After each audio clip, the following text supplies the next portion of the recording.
Now let us सी question number 35। नीचे दिए गए विकल्पों में से एक ही अक्षर का चयन करें। तो यहाँ पे कोडिंग डिकोडिंग का ये प्रश्न है जिसमें DEIR दिया हुआ है, FGRI दिया हुआ है। उसी तरह HIMN का पूछ रहा है किससे लिंक करता है। तो DEF यहाँ पे देखिए एक अंक का डिफरेंस है DEF। तो उसी तरह HIJ एक अंक का डिफरेंस। तो J में एक ये यहाँ पे दिया हुआ है B और एक J में दिया हुआ है D। बाकी ये ऑप्शन सी हमारा गलत हो गया, ऑप्शन ए भी हमारा गलत हो गया। उसके बाद E और G में मैच कराते हैं EFG। यहाँ पे 2 का डिफरेंस है। तो यहाँ पे हो गया IJK। तो यहाँ पे भी K दिया हुआ है और यहाँ पे भी K दिया हुआ है। लास्ट में दिया है NM और यहाँ दिया MN। तो देखिए यहाँ पे लास्ट में IR, देखिए IR को यहाँ उल्टा कर दिया गया है, RI कर दिया गया है। उसी तरह MN को हम उल्टा करेंगे तो क्या हो जाएगा, N और M हो जाएगा। तो इस तरह हमारा ऑप्शन नंबर बी हमारा करेक्ट हो गया। प्रश्न संख्या 36 पे चलते हैं। ये प्रश्न पूछता है कि पाहुल प्रणाली शुरू किया गया था, यानी पाहुल प्रणाली किसके द्वारा शुरू किया गया था। तो हम लोग जानते हैं कि ये सिख धर्म से संबंधित है पाहुल प्रणाली, जिसका शुरुआत गुरु गोविंद सिंह ने किया था 1699 ईस्वी में। खालसा पंथ की इन्होंने स्थापना की थी और इस प्रणाली में दीक्षित होने वाले व्यक्ति को खालसा कहा गया है। अगले प्रश्न की तरफ हम लोग चलते हैं। वर्ष 2015-16 में भारत में प्याज का सबसे बड़ा उत्पादक राज्य कौन था। तो आज भी हम लोग जानते हैं कि प्याज के उत्पादन में महाराष्ट्र सबसे बड़ा उत्पादक राज्य है। महाराष्ट्र के नासिक जिला ज़्यादा प्याज उत्पादन करता है। तो 37 नंबर प्रश्न का उत्तर हो गया महाराष्ट्र। क्वेश्चन नंबर 38 को हम लोग देख लेते हैं। A और B के वर्तमान आयु का अनुपात 5:4 है। 2 वर्ष पूर्व उनके अनुपात 4:3 थी।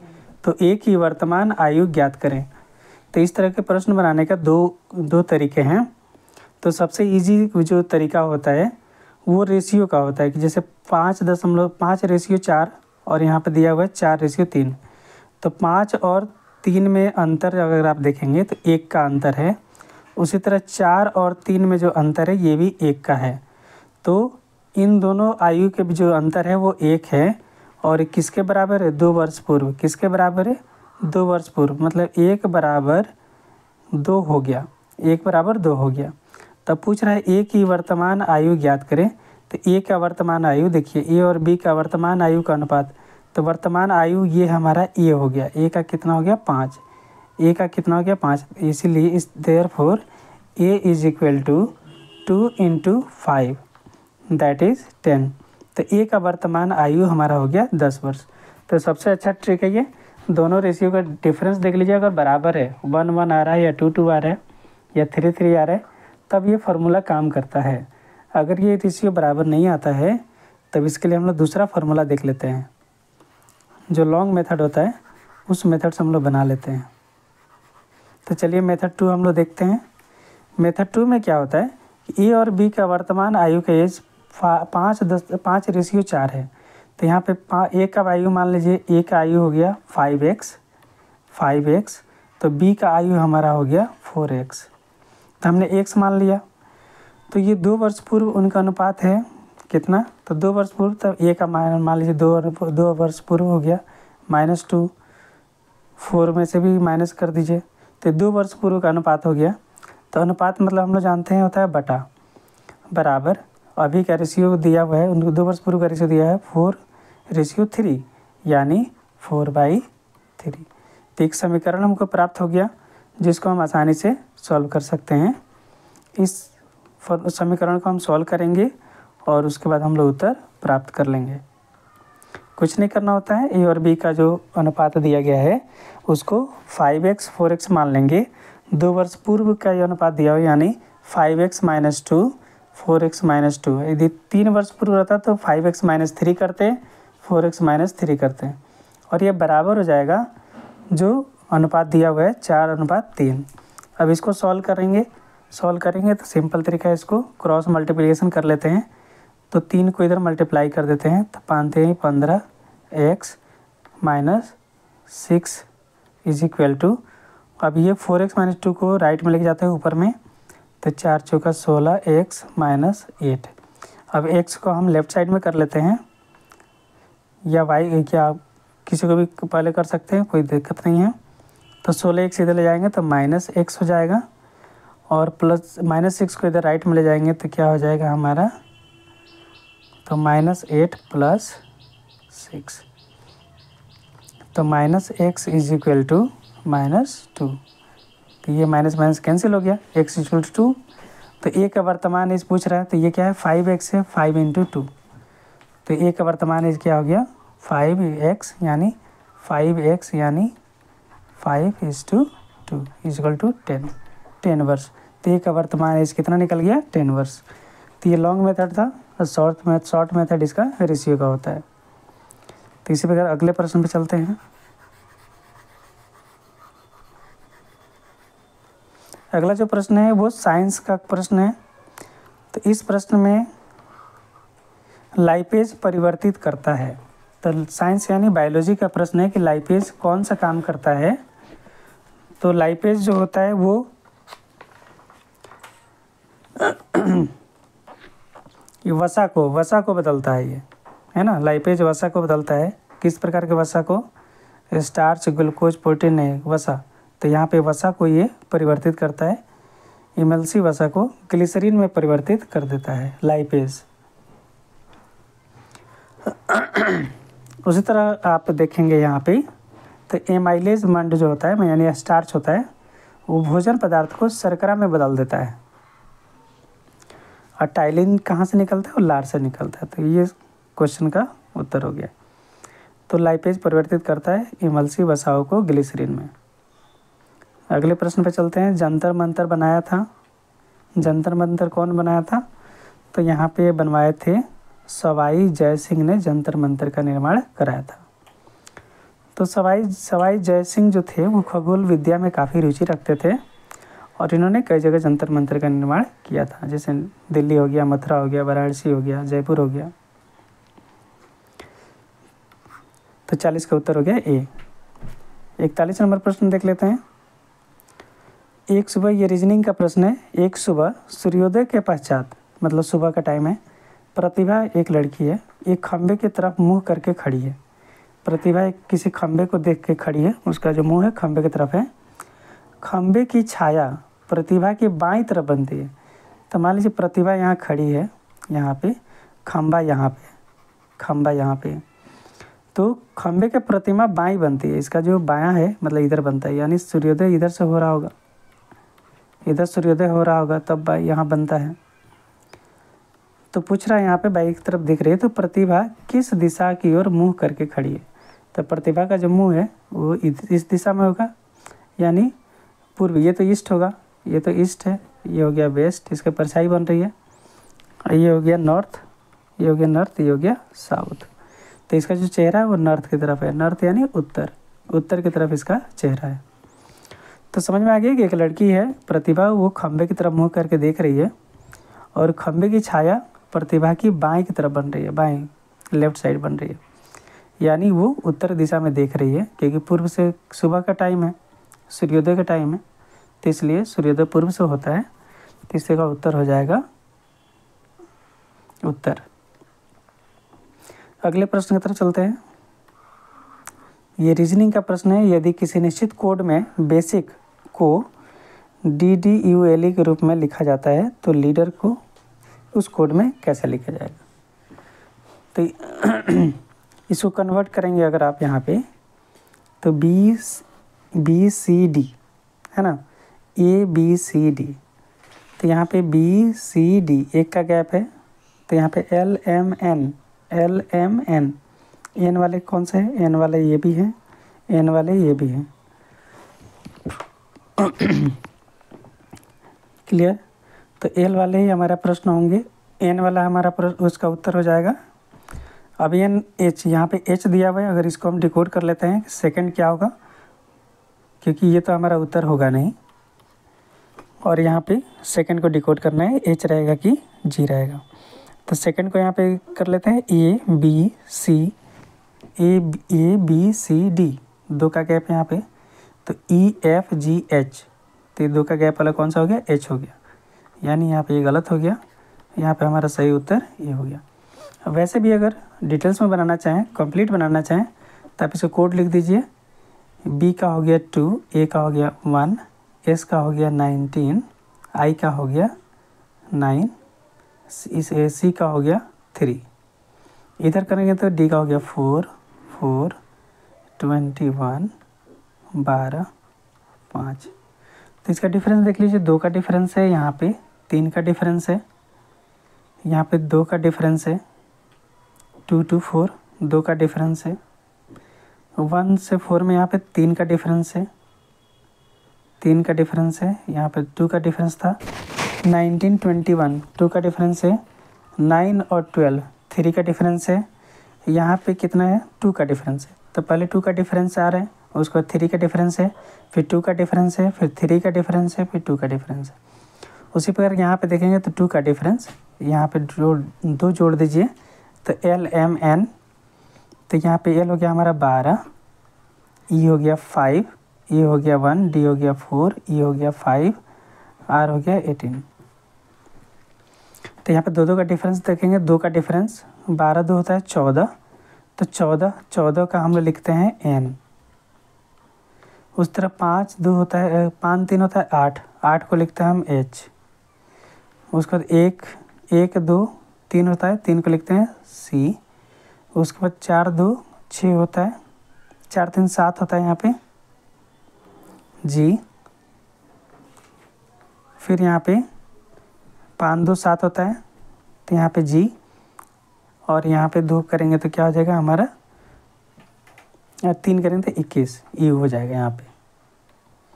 तो इस तरह हम लॉजिक से इसको बना लेंगे। तो सबसे एक एक अंक का यहाँ डिफरेंस हम देख लेंगे, +2 +3 +2 +3 करके यहाँ पे सीक्वेंस चल रहा है। तो एलिमिनेशन मेथड आप लगाएंगे तो जल्दी आपको सॉल्व हो जाएगा, पूरा बनाने की आवश्यकता नहीं पड़ेगी।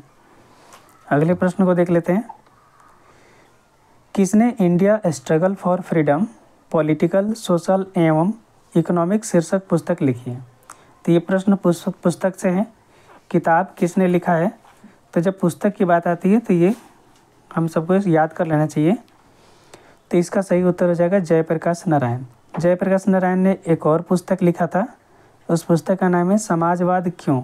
तो समाजवाद क्यों नामक एक पुस्तक इन्होंने एक और लिखा था, समाजवाद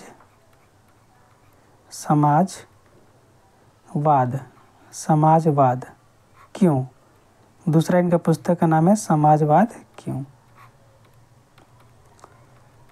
उसी प्रकार राजेंद्र प्रसाद ने भी एक पुस्तक लिखी थी, इंडिया डिवाइडेड। तो इनका पुस्तक का नाम है इंडिया डिवाइडेड। इंडिया डिवाइडेड नाम का पुस्तक किसने लिखा था? राजेंद्र प्रसाद। तो यहाँ पे India struggle for freedom Jayaprakash Narayan और इंडिया डिवाइडेड पुस्तक राजेंद्र प्रसाद ने लिखा था। आगे चलते हैं।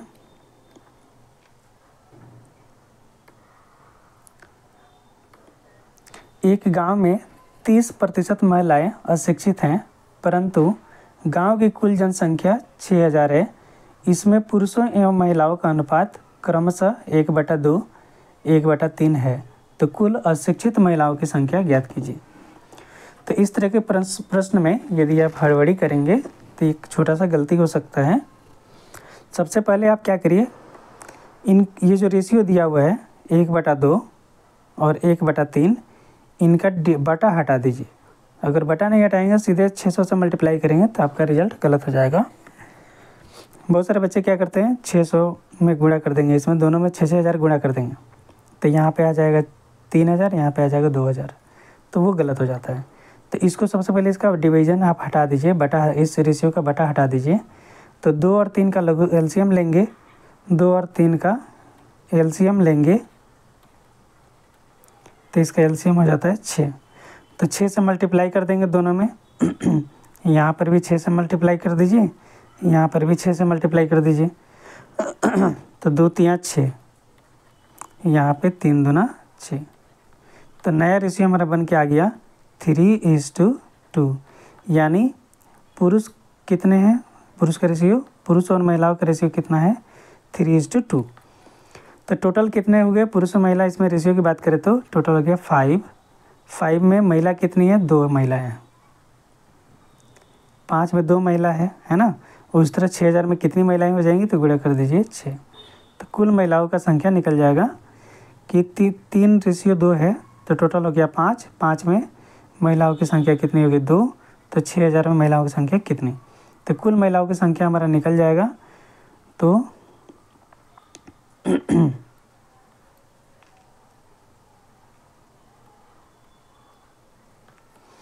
ये हमने कटा दिया 12 दूना 2400। तो कुल महिलाओं की संख्या कितना है? 2400। कुल महिलाओं की संख्या निकल गया 2400।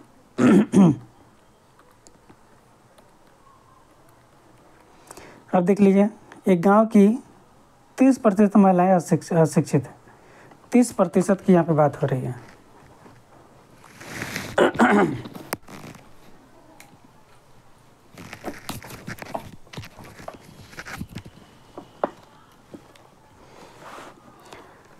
तो कुल महिलाओं की संख्या निकल गया 2400। अब इसमें 30%, क्योंकि अशिक्षित महिला पूछ रहे हैं, यहाँ पे देखिए अशिक्षित महिलाओं की संख्या पूछ रहे हैं। ये 2400 तो सभी महिलाओं की संख्या है, शिक्षित भी है अशिक्षित भी है। तो इसका 30%, तो इसका ये तो 30% निकाल लीजिए, या सीधे इसका 1 0 मिटाएंगे तो ये 10% निकल गया, उसको गुना कर देंगे। जैसे 240, 1 0 मिटाएंगे 240 होता है, तो ये 10% हो गया। 3 से मल्टीप्लाई कर देंगे तो ये क्या हो गया आपका? 30% निकल जाएगा। तो 240 गुणे 3 हो जाता है 720। तो इस तरह सही उत्तर हमारा हो गया 720। या 2400 का 30% निकाल दीजिए, 30/100। तो इसका 2 0 से 2 0 कटा दीजिए, है ना। उसके बाद इसका 3 से मल्टीप्लाई कर दीजिए, तो भी हमारा निकल के आ जाता है 720। तो भाई ध्यान रखने वाली बात है कि कुल अशिक्षित महिलाओं की संख्या कितना है? 720। और कुल महिलाओं की संख्या पूछता तो होता है 2400। कुल शिक्षित महिला भी पूछता तो हम इसमें 720 घटा देते हैं, 2400 में 720 घटा देते तो कुल शिक्षित महिलाओं की संख्या निकल जाता। तो इस प्रश्न में थोड़ा सा ध्यान दीजिए कि पूछ क्या रहा है। अशिक्षित महिला पूछ रहा है कि शिक्षित महिला पूछ रहा है कि कुल महिलाओं की संख्या पूछ रहा है। तो यहाँ तीनों का उत्तर अलग अलग हो जाएगा। अगले प्रश्न की तरफ चलते हैं। भारतीय संविधान के किस अनुच्छेद में राज्य वित्त आयोग का प्रावधान है? तो वित्त मतलब होता है इनकम, है ना। इनकम से संबंधित वित्त आयोग क्या करता है? इनकम से संबंधित मतलब वेल्थ, पैसे से संबंधित काम करता है इनकम। तो इनकम का ट्रिक याद रखिएगा आई। तो यहाँ पे देखिए आई कहाँ पे है? तो सी उत्तर हमारा हो गया। तो इसको ट्रिक से याद कर लीजिएगा। 243 आई फॉर इनकम। तो वित्त आयोग का जो जिक्र है वो 243 आई में है। आई का मैंने ट्रिक क्या बताया? इनकम। इनकम के वित्त आयोग का काम क्या है? इनकम जो है पैसे का लेखा जोखा करना। अगले प्रश्न की तरफ चलते हैं। फिर जनगणना 2011 आ गया। जनगणना 2011 के अनुसार ग्रामीण जनसंख्या का सर्वाधिक प्रतिशत किस राज्य में है?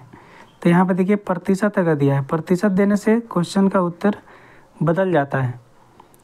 अगर यहाँ प्रतिशत हटा देगा तो क्वेश्चन का उत्तर अलग हो जाएगा, है ना। तो प्रतिशत में हिमाचल प्रदेश जो है इसका सही उत्तर हो जाएगा कि ग्रामीण जनसंख्या हिमाचल में प्रतिशत के मामले में सबसे सर्वाधिक है।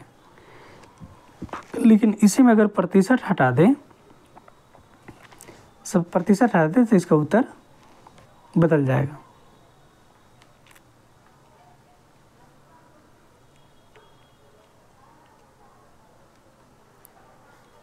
अगले प्रश्न की तरफ चलते हैं। देखिए मैथ का सवाल है।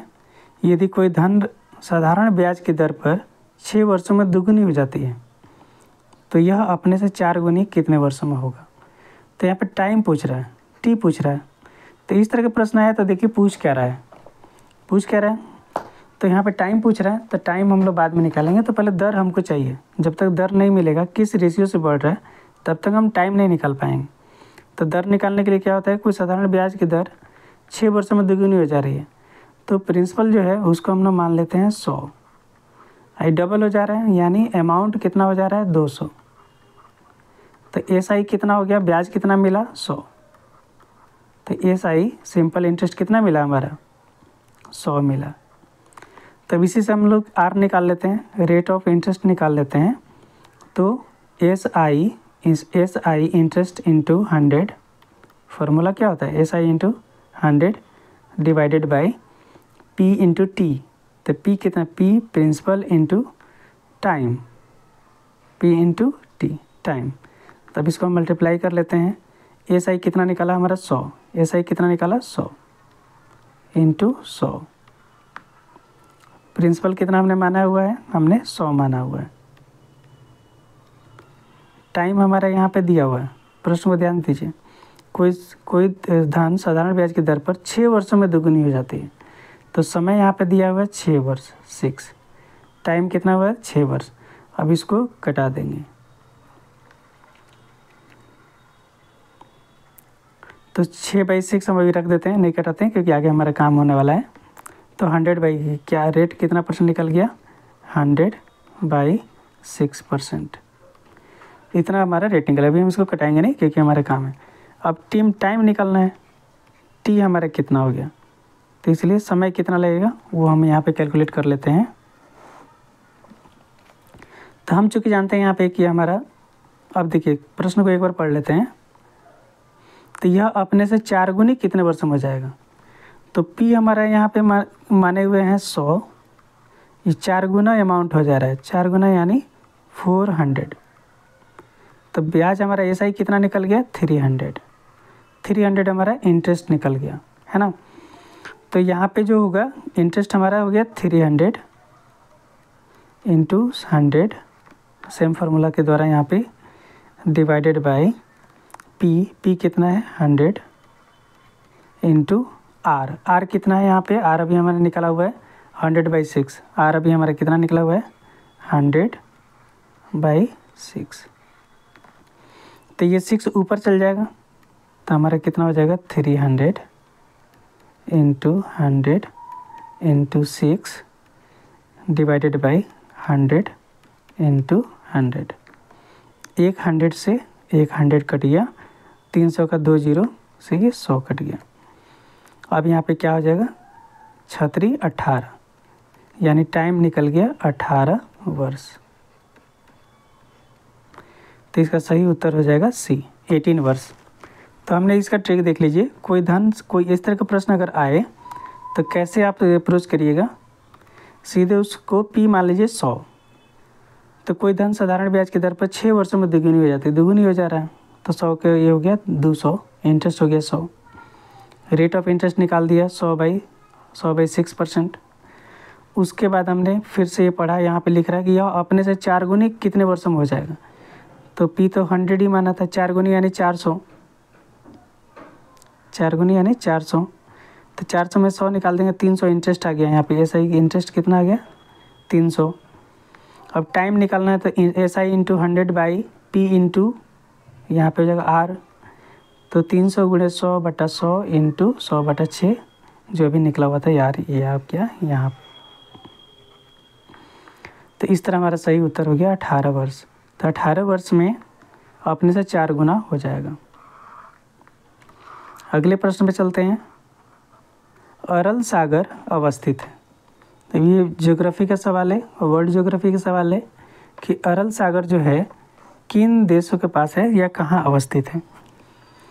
तो कजाकिस्तान और उज्बेकिस्तान के बीच में ये अरल सागर है। तो सही उत्तर इसका हो जाएगा डी, कजाकिस्तान और उज्बेकिस्तान।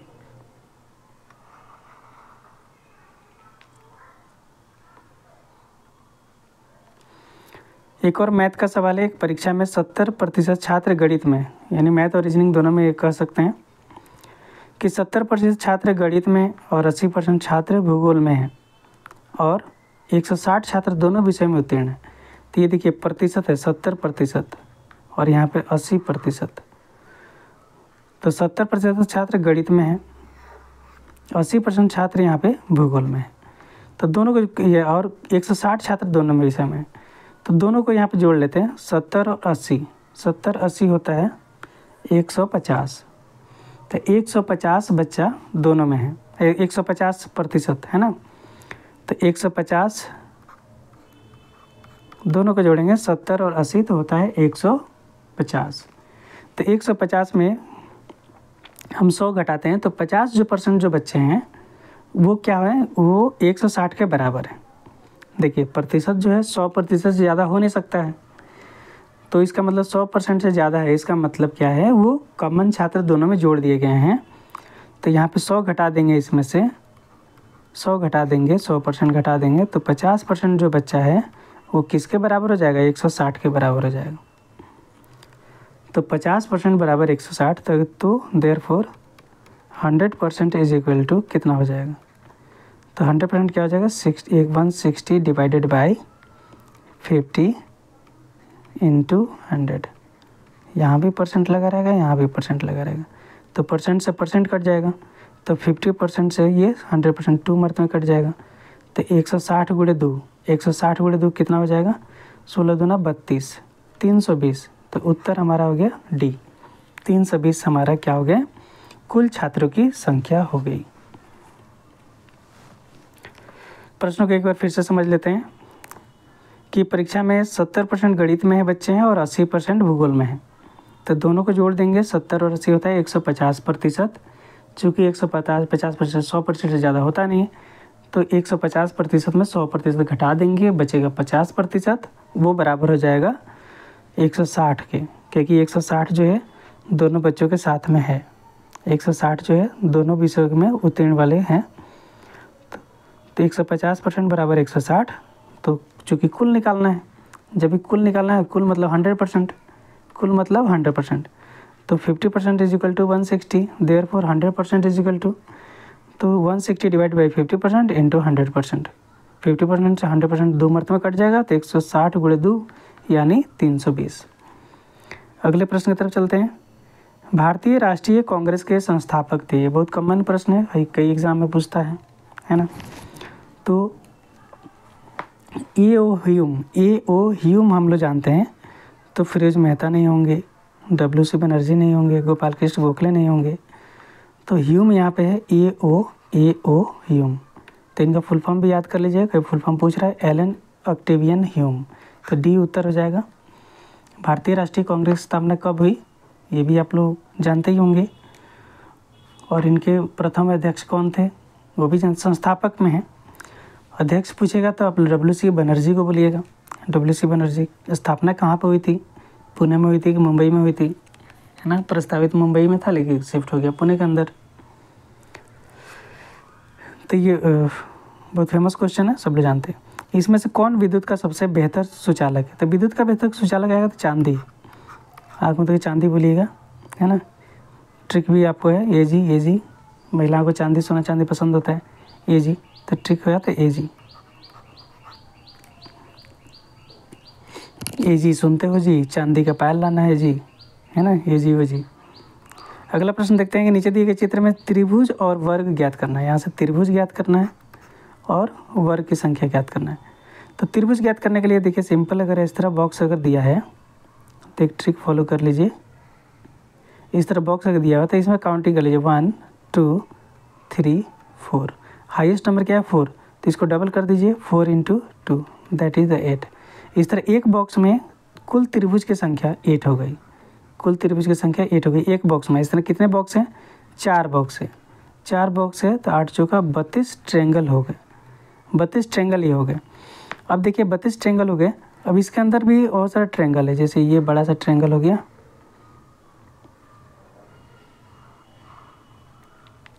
इसके अंदर भी हैं, है ना।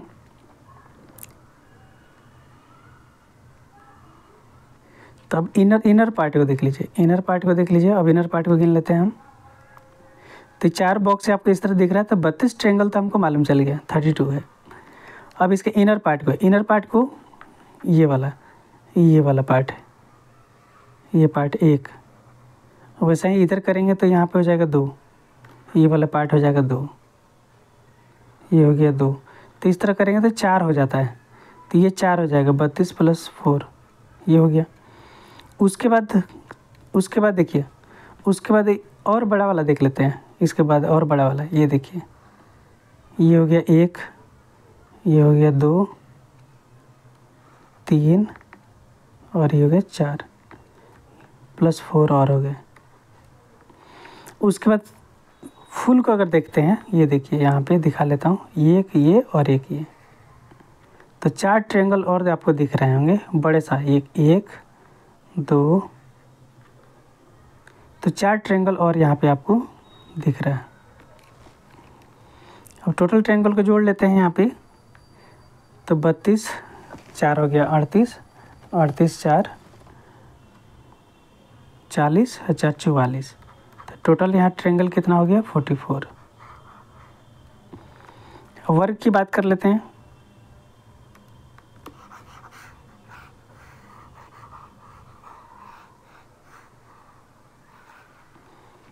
वर्ग को देख लीजिए, वर्ग में एक ये एक वर्ग है, दूसरा तीसरा चौथा और एक पूरा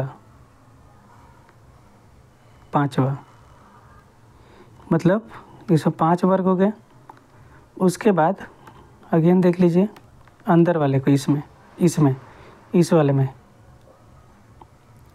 एक बड़ा सा वर्ग हो गया और इतना छोटा है, 1 2 3 4, एक बड़ा सा, यहाँ भी हो गया 5, तो टोटल वर्ग की संख्या कितना है 10 वर्ग। तो ट्रायंगल हो गया 44, वर्ग हो गया 10, ट्रायंगल हो गया 44, वर्ग हो गया 10, डी आंसर। ट्रायंगल में दिक्कत होगा तो एक बार फिर से हम लोग देख लेते हैं। अगर आप समझ गए हैं तो आगे बढ़ जाइए, जिन्होंने नहीं समझे तो फिर से एक बार देख लीजिए।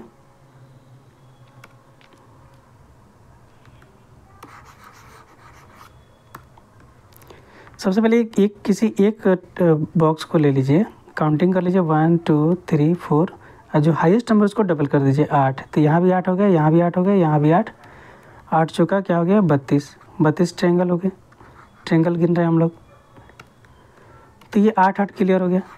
अब देख लीजिए, अब अंदर वाले ये 1 2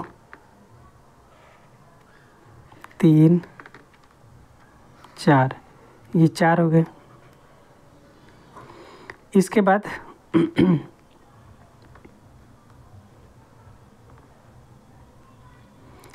देख लीजिए, फिर मिटा देता हूँ इसको,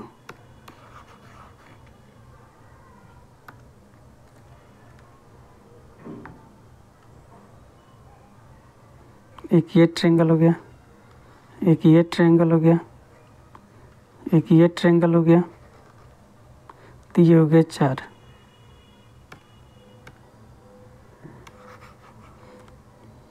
फिर से देख लेते हैं।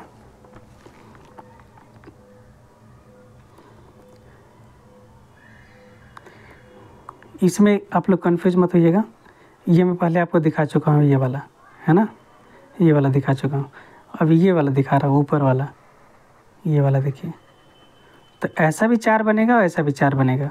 और एक ट्रायंगल मैंने अभी दिखाया आपको, ऐसे पूरा अंदर आना है यहाँ तक, एक ये ट्रायंगल है, तो ये 4 4 का कॉम्बिनेशन बनता है, तो इसलिए 4 को 4 यहाँ पे आ जाता है, तो हो जाता है 44।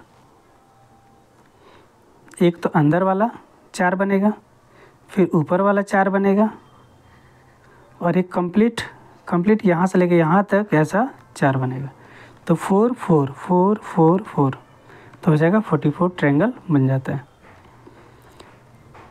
अगले प्रश्न की तरफ चलते हैं।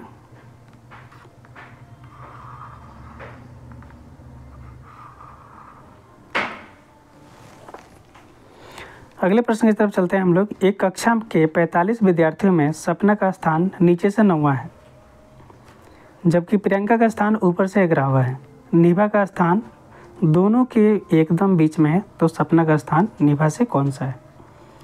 तो इस तरह का जो प्रश्न आएगा, इसको कैसे सॉल्व करेंगे, ध्यान से देखिए। तो कक्षा में अगर टोटल विद्यार्थी की संख्या दिया है, तो टोटल विद्यार्थी अगर यहाँ से आप प्लॉटिंग करेंगे, यहाँ से प्लॉटिंग करेंगे ऊपर से नीचे की तरफ, तो टोटल यहाँ पे मिलेगा 45। अब चूँकि सपना का स्थान जो दिया हुआ है नीचे से दिया है 9वां, तो नीचे से 9 को हटा देंगे, है ना, 9 को हटा देंगे, तो यानी नीचे से 9 को हटा देंगे तो ऊपर से इसका मिल जाएगा, मतलब 45 माइनस 9,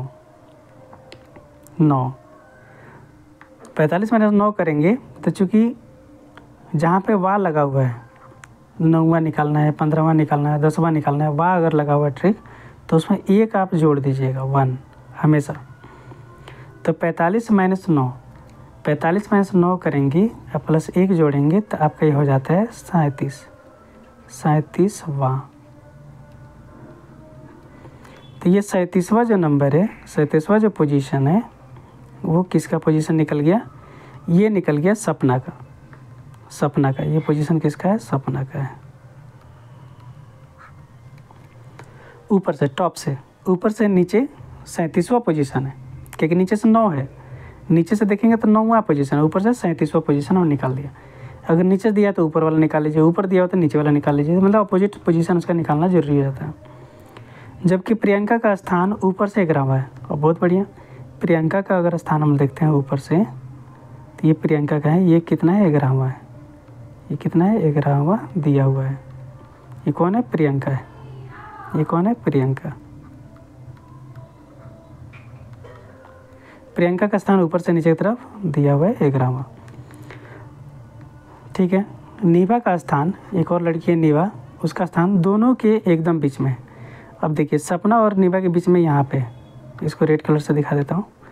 नीवा जो है, नीवा का स्थान यहाँ पे, नीवा यहाँ पे, दोनों के बीच में। तो पूछ रहा है तो सपना का स्थान नीवा के स्थान से कौन सा है? तो एकदम बीचों बीच में है, मतलब 37 में से 11 घटाओगे आप तो होता है 26, 26 और एक नीवा हो गई, 26 हो गया। तो एग्जैक्ट जब संख्या हम काउंट करेंगे, जब एग्जैक्ट संख्या हमको काउंट करना होता है तो एक और वहाँ पे घटा देते हैं। जैसे यहाँ पे वाह में निकालना होता है एक जोड़ देते हैं, एग्जैक्ट निकालना, संख्या जब निकालना होता है एक और घटा देते हैं। तो 37 माइनस 11 होता है 26 माइनस 1 25। तो नीवा को लेकर कुल कितने यहाँ पे संख्या हो गया? 25 संख्या हो गया। नीवा को लेकर के कुल कितना संख्या यहाँ पे हो गया? 25। 25 कैसे निकला? 25 निकालने के लिए 37 माइनस 11 माइनस 1, तो ये टोटल निकल गया 25। 25 वाह नहीं लगाना है यहाँ पे, वाह लगाओ तो प्लस यहाँ पे करना पड़ जाएगा, वाह नहीं लगाना है। 1 लगाओगे तो यहाँ पे प्लस 1 करना होता है, वाह नहीं रहेगा तो माइनस 1। तो यहाँ पे नीवा को लेकर के टोटल कितने बच्चे हो गए? 25। तो यानी यहाँ पे 12, आधा नीवा के बीच में, यहाँ पे 12 और यहाँ पे 12, ऊपर भी 12 बच्चे हैं, नीचे भी 12 बच्चे हैं। और अब प्रश्न पूछ रहा है सपना का स्थान नीवा से कौन सा है? तो नीवा के और सपना के बीच में 12 बच्चे हैं, तो मैंने बोला कि जहाँ पे वाह आता है प्लस 1 कर देना है। तो जहाँ पे वाह आता है प्लस 1 कर देना है। तो सपना का स्थान नीवा के स्थान से कौन सा है? 12 प्लस 1 13वां है, क्योंकि जहाँ पे वाह लगेगा प्लस 1 कर देना है। तो 13वां कहाँ पे उत्तर हो गया? डी। तो एक छोटा सा ट्रिक है ना, कि अगर वाह पूछे तो वहाँ पे प्लस 1 कर दीजिए, अगर वाह नहीं है, exact number of student count करना है तो आप -1 कर दीजिए। अगले प्रश्न की तरफ चलते हैं। एक दिवसीय अंतर्राष्ट्रीय मैच में किस क्रिकेटर ने पहली बार 3 दोहरा शतक बनाया? तो यह स्टैटिक जीके हो चुका है। 3 दोहरा, 2 दोहरा तो सचिन तेंदुलकर बनाए थे, लेकिन 3 दोहरा शतक जो बनाए थे वो है रोहित शर्मा, मुंबई के रोहित शर्मा 3 दोहरा शतक बनाए थे। अगले प्रश्न की तरफ चलते हैं। सड़क के परावर्तित लैंप में क्या उपयोग होता है? ये फिजिक्स का प्रश्न है, साइंस के फिजिक्स का प्रश्न है कि कनकेव लेंस का प्रयोग होता है कि कनकेव लेंस का, मतलब उत्तल दर्पण या अवतल दर्पण। सड़क के परिवर्तित लैंप में, मतलब सड़क जहाँ पे बेंड होता है कॉर्नर पे, कई बार वहाँ पे ग्लासेस लगा दिए जाते हैं, ताकि आईआईटी मद्रास में आप जाइएगा तो वहाँ पे लगा हुआ है, कैंपस में, आईआईटी मद्रास के कैंपस में लगा हुआ है। तो यहाँ पे इसका सही उत्तर हो जाएगा उत्तल दर्पण। उत्तल दर्पण का प्रयोग, उत्तल दर्पण का एक क्वालिटी होता है कि छोटे से दर्पण में बहुत बड़ा जगह दिखाने लगता है। इसलिए जब हम बाइक खरीदते हैं, बाइक का जो लेंस होता है, साइड मिरर जो होता है, या किसी गाड़ी का जो साइड मिरर होता है, वो उत्तल दर्पण का बना होता है। तो इस तरह के भी प्रश्न आते हैं कि उत्तल दर्पण का कहाँ प्रयोग करेंगे, अवतल दर्पण का कहाँ प्रयोग करेंगे। और जैसा अवतल दर्पण का आपकी हेडलाइट में, बाइक या गाड़ी के हेडलाइट में अवतल दर्पण का प्रयोग किया जाता है, हेडलाइट। तो हेडलाइट में आपका किसका प्रयोग किया जाएगा? अवतल दर्पण का। और साइड मिरर, साइड मिरर में उत्तल दर्पण का, साइड मिरर में उत्तल दर्पण का, है ना। दाढ़ी बनाने ग्लास भी पूछता है तो उसमें अवतल दर्पण का प्रयोग करेंगे, दाढ़ी बनाने वाला गिलास जो होता है। तो इस तरह के प्रश्न आपको कई बार देखने को मिल जाता है साइंस का, जो आपसे पूछ लिया जाता है।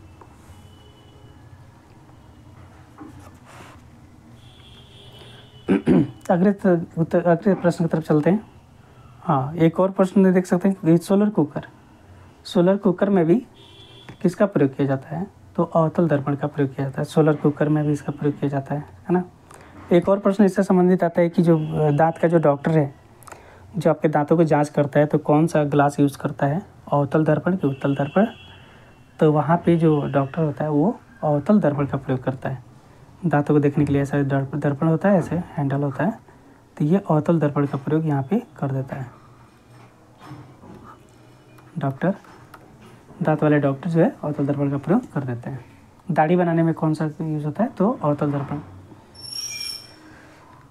चलिए, नीचे दिए गए शब्द को अर्थपूर्ण क्रम में व्यवस्थित करें। अर्थपूर्ण यानी कुछ अर्थ निकले इसका, जैसे कहानी है, पुरस्कार है, लेखक है, उपन्यास है, प्रकाशन है। तो सबसे पहले कोई लेखक होता है, कहानी लिखता है, फिर उसको कहानी जब लिखता है तो बहुत सारी कहानी जब हो जाता है उसको उपन्यास कर देता है। उपन्यास को प्रकाशित करता है, प्रकाशित करने के बाद लास्ट में क्या होता है, अगर अच्छा रहा तो पुरस्कार मिलता है, अच्छा नहीं रहा तो पुरस्कार नहीं मिलता है। तो लेखक से ही शुरू होता है कहानी। तो लेखक सबसे पहले 3 नंबर में देख लीजिए कौन कौन सा है। 3 नंबर में ये नहीं है, ये भी नहीं है, ये भी नहीं है। तो लेखक क्या करता है, वो क्या करता है, कहानी लिखता है। दूसरा नंबर पे कहानी हो जाएगा, कहानी लिखता है।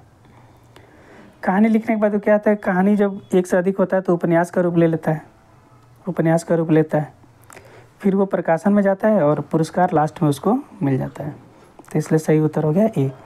तो इस तरह का अर्थ देगा तो सबसे पहले शुरुआत कहाँ से होगा, तो लेखक से ही होगा। लेखक नहीं होगा तो कहानी नहीं होगी, कहानी नहीं होगी तो उपन्यास नहीं बनेगा, उपन्यास नहीं होगा तो प्रकाशित नहीं होगा, और जब प्रकाशित ही नहीं होगा तो पुरस्कार कहाँ से मिलेगा। चलिए अगले प्रश्न को देखते हैं हम लोग। नीचे दिए गए श्रृंखला में अगली लुप्त संख्या ज्ञात करिए। तो इस सीरीज वाले प्रश्न है, मैथ में भी आता है, रीजनिंग में भी आते हैं। तो इसका सबसे कॉमन जो टेक्निक है वो है डिफरेंस निकाल लीजिए। कुछ भी समझ में नहीं है, अगला फर्स्ट टर्म सेकंड टर्म का डिफरेंस निकाल लीजिए। तो इसका 66 - 50 कितना हो जाएगा, 16 हो जाएगा, 16। तो 16 देखते ही समझ में आता है 4 का वर्ग है। चलिए आगे देखते हैं। 66 और 4 146, इन दोनों का डिफरेंस निकाल देते हैं। तो हो गया यहाँ पे 0 और यहाँ पे हो गया 8 80, इन दोनों का डिफरेंस हो गया 80। इनका डिफरेंस निकाल लेते हैं तो हो गया यहाँ पे 5 और यहाँ पे हो गया 6 में से 4 के 2, 25। तो देखिए 6 का जो हो गया, 4 का हो गया स्क्वायर, 4 स्क्वायर हो गया। उसी तरह ये 5 का स्क्वायर हो गया, है ना। तो 16 80, 16 85, हाँ 5 का, 16 से 80 आएंगे तो 5 से मल्टीप्लाई कर देंगे, 16 85। और यहाँ पे अगर 5 से मल्टीप्लाई कर देते हैं, 25 में 5 से मल्टीप्लाई कर देते हैं तो कितना आ जाता है, 125, 125, है ना। तो 125 अगला टर्म लाने के लिए 171 में 125 जोड़ के देखते हैं क्या आता है। तो 171 प्लस 125, तो 5 1 6 7 2 9 112 296। तो ऑप्शन में देख लीजिए 296 बी में दिया हुआ है, तो बी हमारा करेक्ट उत्तर हो गया। 296 हमारा करेक्ट उत्तर हो गया। तो सीरीज वाले में 90% जो प्रश्न होता है डिफरेंस निकालने में पता चल जाते हैं। अगर एक डिफरेंस में नहीं निकला फिर डिफरेंस का डिफरेंस निकालिए, फिर वहाँ से भी क्लियर हो जाता है। अगर डिफरेंस से डिफरेंस डबल डिफरेंस निकालने पे भी नहीं हो रहा है तो वर्ग स्क्वायर देखिए, सभी टर्म का स्क्वायर करके देखिए। स्क्वायर करके भी नहीं आता है तो स्क्वायर +1 करिए, स्क्वायर -1 करिए करके देखिए, है ना। तो इस तरह आता है स्क्वायर +1, स्क्वायर +2, क्यूब करके देखिए। तो ये सब एक सीक्वेंस में अप्लाई करना होता है, तो इस तरह के प्रश्न बन जाते हैं। 58 का हम देखते हैं, अगले प्रश्न को देखते हैं। नीचे दिए गए विकल्पों में बेमेल ज्ञात करिए। कौन सा बेमेल है, जैसे गुलजारी लाल नंदा, मनमोहन सिंह, इंदिरा गांधी, राजीव गांधी। तो हम जानते हैं कि मनमोहन सिंह पीएम थे, ये पीएम थे, ये भी पीएम, ये भी पीएम थी। तो पीएम नहीं थे गुलजारी लाल नंदा, कार्यवाहक थे, है ना, फुल फ्लेज्ड पीएम नहीं थे। अगले प्रश्न पे चलते हैं हम। नीचे दिए गए विकल्प, नीचे दिए गए चित्र में लुप्त संख्या ज्ञात करें। तो इसमें कौन सा लुप्त संख्या है उसको हम लोग देख लेते हैं। तो इस ध्यान से आप देखेंगे यहाँ पे 4, 9, 6, 9, 25, 25, 36। तो इस तरह के प्रश्न को अगर ध्यान से देखेंगे, अगर वर्ग निकल जाता है, जैसे 2 का स्क्वायर, ये 2 का स्क्वायर है, ये 3 का स्क्वायर है ना, ये भी 3 का स्क्वायर दिया है, 5 का स्क्वायर दिया है, 6 का स्क्वायर दिया है, ये 5 का स्क्वायर दिया है। तो ज़्यादा अगर स्क्वायर आपको दिख रहा है यहाँ पे, सबके सब स्क्वायर है, ये 6 नहीं है ना। तो इस सीरीज में स्क्वायर नहीं आएगा, इसका स्क्वायर देख लेते हैं।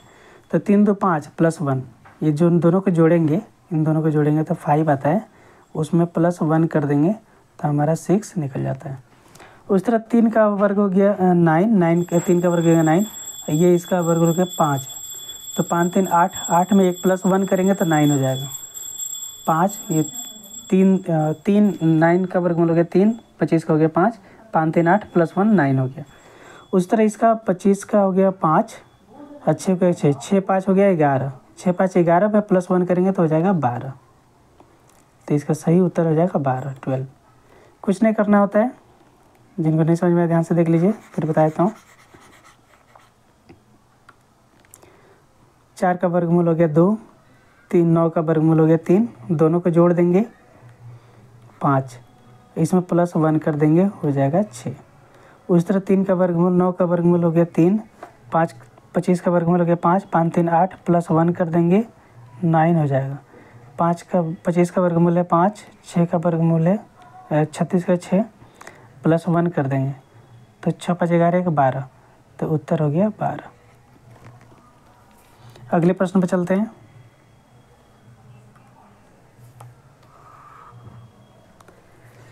ये भी मैथ का प्रश्न है। एक डीलर लागत मूल्य पर अपनी वस्तुओं को बेचने का दावा करता है, मतलब जितने में खरीदा उतना ही में बेचता है, परंतु वो 1 किलोग्राम के बदले 960 ग्राम यूज़ करता है। अब देखिए 40 ग्राम इसका फ़ायदा हो गया, कितना फ़ायदा हो गया, 40 ग्राम फ़ायदा हो गया, कितने में, 960 में, क्योंकि 960 ग्राम ने उसको दिया है, 960 में 40 ग्राम का फ़ायदा हो गया। तो डीलर कितने प्रतिशत का लाभ कमाया, इंटू 100।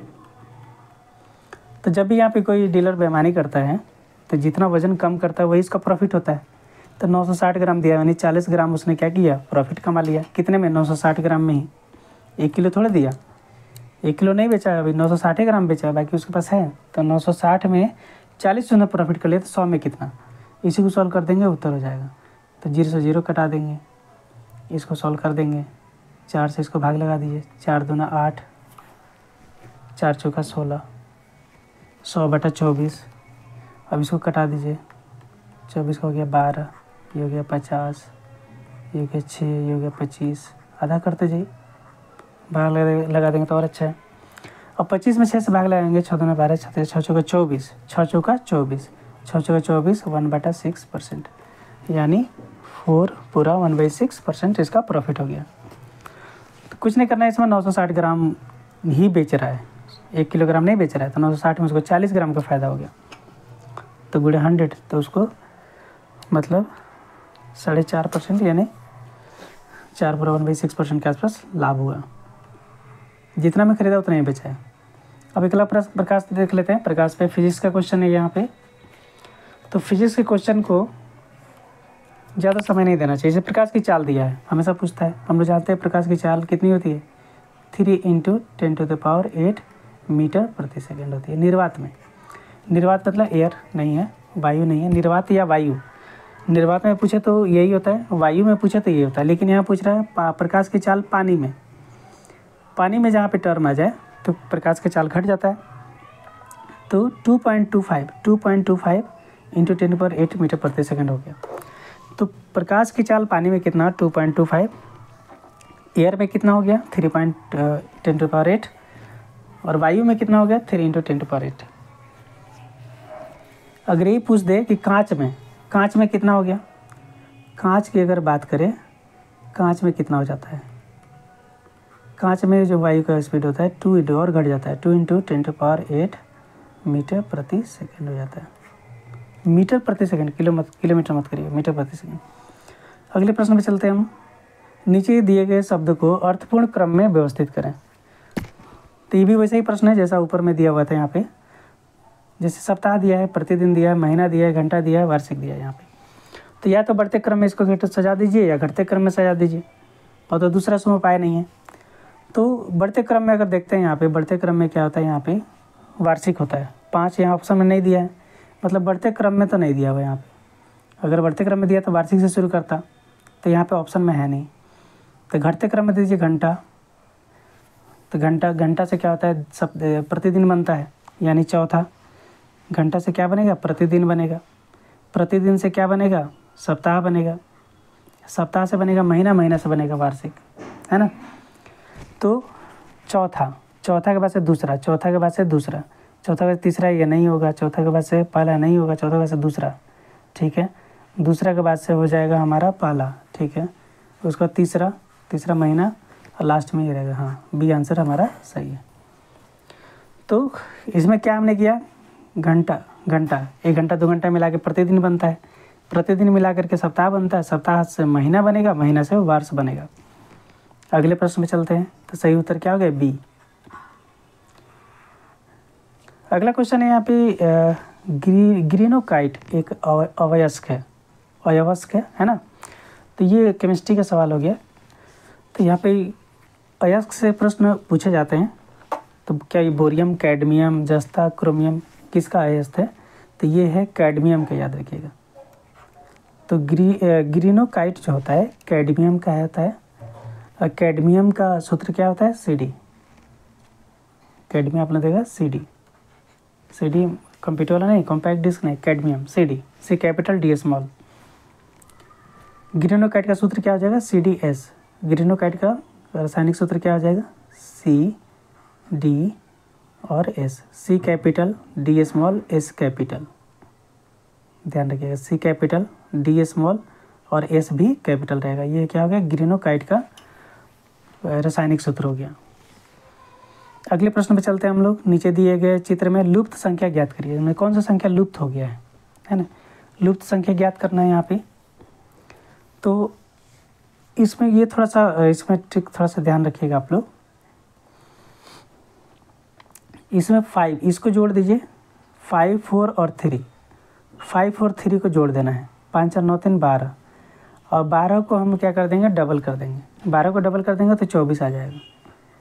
मतलब यहाँ 5 + 4 + 3, 5 और 9 3 12, अब 12 को क्या कर देना है, डबल कर देना है।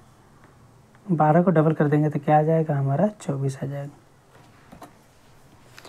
मतलब इससे डबल करना है, इससे क्या करना है, 2 से डबल कर देना है। उसी तरह यहाँ पे चलते हैं। 6 5 11, 11 4 15। तो 15 को हम लोग 3 से मल्टीप्लाई कर देंगे। मतलब हमने क्या किया, 6 5 11, 5 1, हमने 6 को 6 + 5 + 4, 15 को 3 से मल्टीप्लाई कर दिए, इसे मल्टीप्लाई कर दिए। 15 45, 15 45, यहाँ दिए 44, मतलब 1 घटा देना है, 1 घटा देना है यहाँ पे। यहाँ हमने कितना घटा दिया, मैंने 0 घटा दिया है। यहाँ पे 1 घटा दिया, तो यहाँ पे ज़्यादा घटाना होता है ना।